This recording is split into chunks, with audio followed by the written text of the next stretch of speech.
Hey, my name is Kyle Rush, and you are watching the No Counts Given podcast.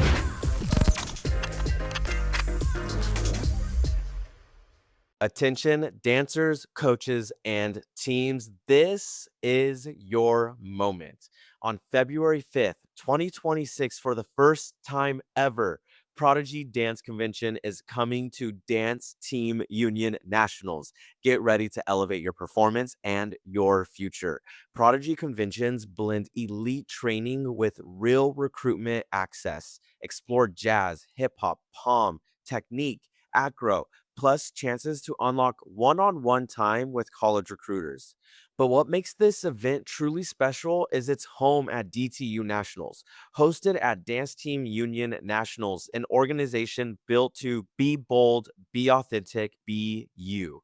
DTU was founded to bring a fresh, coach and dancer focused approach to competitions. They prioritize artistry along with technique and provide feedback that help your teams truly grow, not just compete, and foster a positive, inclusive environment where each dancer is seen and valued. And now you have your chance to stand out.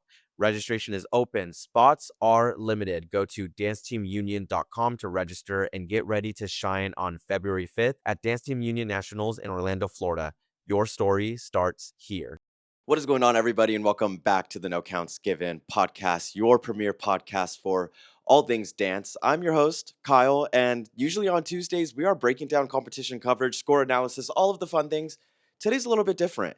I'm going to be showing you guys my top routines and top teams, actually, that I'm looking forward to this season, whether they have already hit the floor or they're getting ready to hit the floor this weekend. I'm excited to share these teams with you. I'm heading to Dance Team Union Tulsa this weekend, where I can't wait to witness more magic, more success, more excitement just surrounding the dance team community. And there are three routines that I'm really looking forward to seeing this weekend. Actually, just three teams in general, and we're going to be talking about them. However, posting today and moving along with the podcast today in the dance team space does not feel right without shedding light on a recent loss that we had in our dance team community. This came across on my For You page, and it has just been sitting very heavy in my heart. It's as a coach, as a friend, as a dancer, as a boyfriend, seeing things like this happen, especially with young adults, it's just very tragic and very heartbreaking.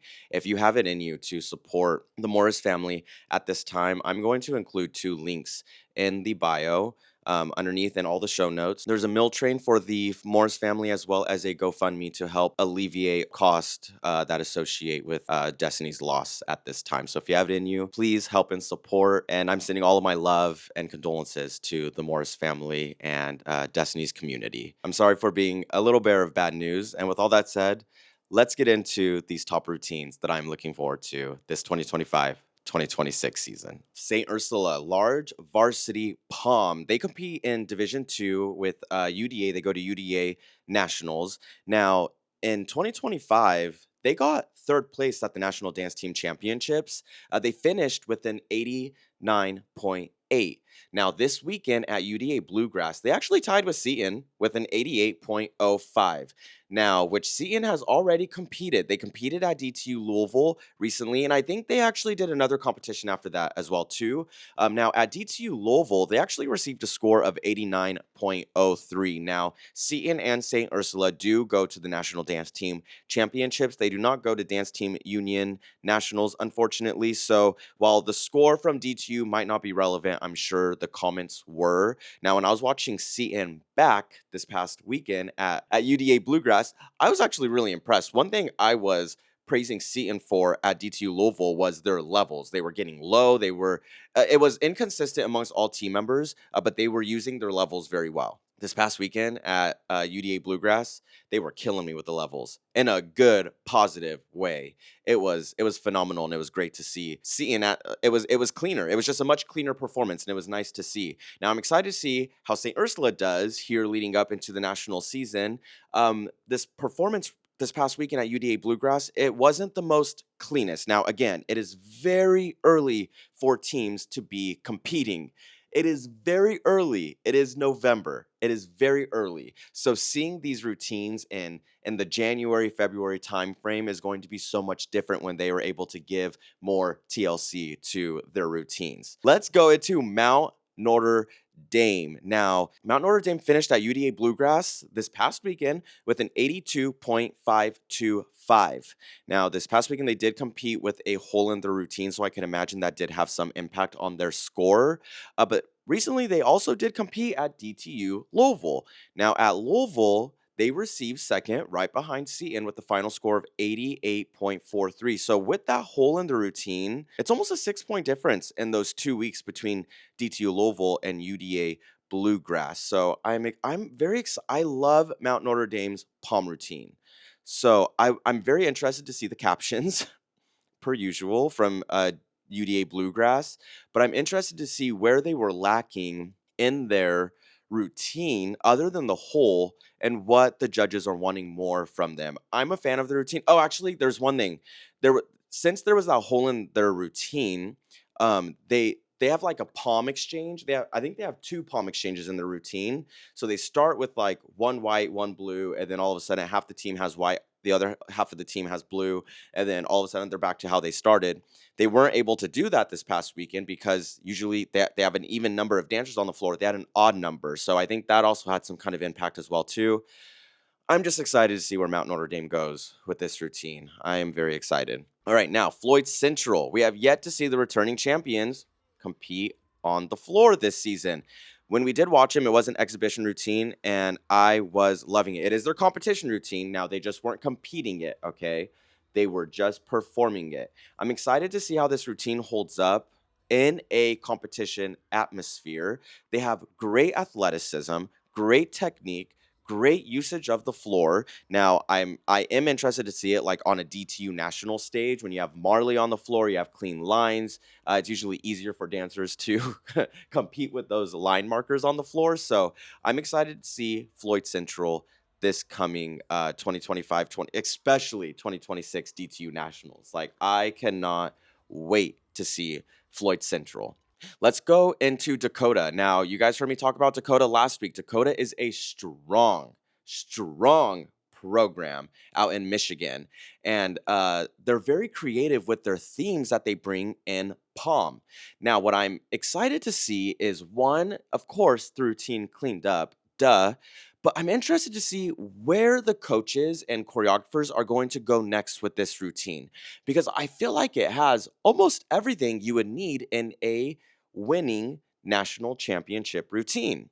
So, other than cleaning, I'm interested to see where they go in making changes. I remember in the 2024-2025 season, this past season, the first time I saw the routine compared to the last time I saw the routine from Dakota, it was very different. But I love what they have already so far. So I'm interested to see where Dakota goes with this one. Here we go. We have Rochester. Now, both in Jazz and Palm. I'm excited to see how Rochester does this season.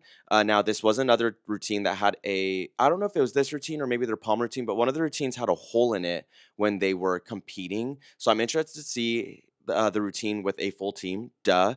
But also, I'm interested to see what they do with their musicality caption and their usage of their music and what they were lacking in the score sheet before. Because if you watched last week, there was a huge, they were first and second, majority first in all captions, but one caption, they found themselves in seventh out of their division. So I'm interested to see how and where Rochester goes with this routine. All right, let's go into Broken Arrow. Now, you heard me say earlier, I'm going to be at DTU Tulsa this weekend, and I cannot wait to see all of the magic, of course, but I'm very excited to see Broken Arrow. They finished 10th place at DTU Nationals in 2025 in medium varsity palm. They finished with an 85.44. Let's see. Let's take a look at Broken Arrow's routine this past 2025 Nationals season. So going into this weekend, a few things that I'm looking forward to seeing from Broken Arrow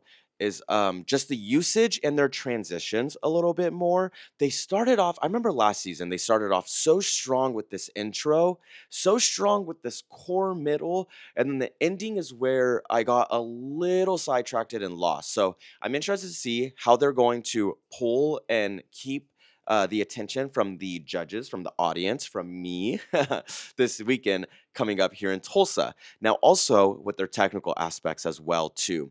How are we going to use our technique to really highlight the strengths of our dancers? Um, in general with all palm routines, and I was just having this conversation this past weekend as I was watching um Bluegrass and Mile High. There's this thing of pushing technique that we don't quite have yet this early in the season, and I think coaches are a little scared of like watering down technique with the fear of losing like difficulty points. And I don't think that needs to be the case. I think we need to keep it clean, to be quite honest with you. However, Broken Arrow, I'm excited to see what we're gonna do this weekend at Tulsa. Y'all, I'm so excited for Tulsa. I cannot wait. 2 days of dance all day. Come on now. I am so excited for Tulsa. Another team that we have is Edison. Now, Edison finished in 5th place at DTU National Championships in small varsity palm with an 88.82. Now, Edison, very strong. Their power and their motions is to die for. I love. Now, again, just like I was saying with Broken Arrow, I'm interested to see how Edison is going to utilize their technical aspects to really push creativity, but also safe skills within our routine, right? So if we're struggling with second turns, we're struggling with pirouettes, we're struggling with those switch leaps, how are we going to utilize them this weekend to highlight our strengths, right? I'm very interested to see what Edison. I keep slurring interested, and I don't know why. I'm very interested to see what Edison brings this weekend. I can't wait. I already said it, but I'm excited for Tulsa. And last but not least, we have Union. Now, Union finished 11th, right behind Broken Arrow at the 2025 DTU National Championships. 85.40 was their score. That is only .04 behind Broken Arrow and that top 10 spot. So with Union, it's tight. Like you heard me say it last week, that is a slick back bun finish. So I'm interested to see how Union is going to elevate and step it up one notch more this season. They started off 2025 routine with these glasses on, already catching your attention. You're like, okay, what are we going to do? What are we going to do? But with props, okay, you have to use them. It can't just be a moment and then let's throw it away. You have to utilize them to your advantage. Now, Union last year, they started the routine, glasses on, they threw them off, and then we didn't see them again throughout the routine. So I'm interested to see if we're going to come out and, use a gimmick, which is perfectly fine. Do not get me wrong. How are you going to utilize it so much that the judges get tired of it and say, okay, we need less, especially at this point of the season? It's better to put more in these gimmicks and the theatrics, and the judges tell you we want less, and then you could just scale it back a little bit versus saying we want more and then it just gets a mess. However, personal preference. Union, I'm excited. That was like a rant that did not need it to happen. Yeah, Union, I cannot wait to see what you bring this weekend. I hope you guys enjoyed today's episode of No Counts Given. I am going to be at DTU Tulsa. I said it like 5 times this episode this week, and if you see me there, come and say hi. Come and take a picture. Oh, we're gonna have a meet and greet. We're gonna be doing so much stuff. Excuse me, I got so excited that I almost started choking. Go to our Instagram and you're going to find all the details there right before the competition. So look on Friday. I'm going to post all the information there on Friday, where we're going to be at, what times, where to find us. And if you're competing this weekend, whether it's DTU Tulsa or anywhere else, I wish you the best of luck. I hope you have a great rest of your Tuesday, and come stop by on Thursday because we have a very, very special guest on No Counts Given.